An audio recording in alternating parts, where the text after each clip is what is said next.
গাজা পোড়াতে চেয়েছিল যারা, রবের হুকুমে পুড়ছে তারা। বলছি যুক্তরাষ্ট্রের কথা। গাজা ধ্বংসে একের পর এক ইসরায়েলকে সহযোগিতা করা যুক্তরাষ্ট্র এখন নিজেরাই পরিণত হয়েছে ধ্বংসস্তূপে। এমনকি গাজা ধ্বংসে এক বছরে ইসরায়েলকে $2200 কোটি সহযোগিতা দেওয়া যুক্তরাষ্ট্র মাত্র একদিনে হারিয়েছে $5000 কোটি। এ যেন প্রকৃতির চরম প্রতিশোধ।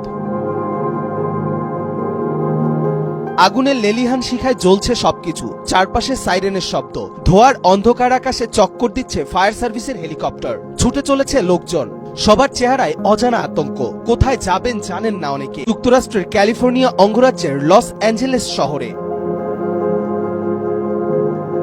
ইতিহাসের সবচেয়ে ভয়াবহ দাবানলে পুড়ছে শহরটি। ইতিহাসের পাতায় চোখ মিললে দেখা যায় আজকে যুক্তরাষ্ট্রের এই চিত্র এক বছর ধরে প্রতিনিয়তই দেখা মিলেছে গাজার শহরগুলোতে। আর এই চিত্র ফুটিয়ে তুলতে যেন ইসরায়েলকে সবসময় সহযোগিতা দিয়ে গেছে আগুনে পুড়তে থাকা এই যুক্তরাষ্ট্র।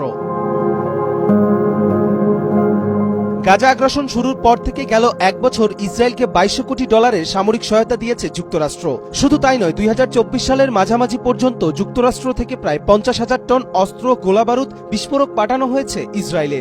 সেই সাথে ক্ষমতা ছেড়ে যাবার আগে ইসরায়েলকে $800 সহযোগিতার ঘোষণাও দিয়েছে জো বাইডেন। আর এমনই সময় জো বাইডেনের দেশ যুক্তরাষ্ট্র আগুনে দাউ দাউ করে জ্বলছে।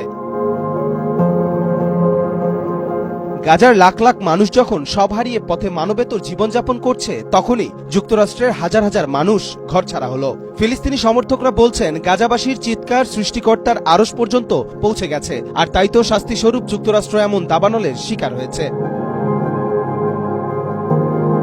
অনেকে আবার বলছেন সৃষ্টিকর্তা ছাড় দেন কিন্তু ছেড়ে দেন না। যুক্তরাষ্ট্র নিজেই যেখানে শয়তানের মোদকদাতা, সেখানে তাদের ধ্বংস অনিবার্য। যুগে যুগে যারা অন্যায়ের পক্ষ নেবে তাদেরই পরিণতি যুক্তরাষ্ট্রের মতো এমনই হবে। কবির চৌধুরী, জয়, মাই টিভি।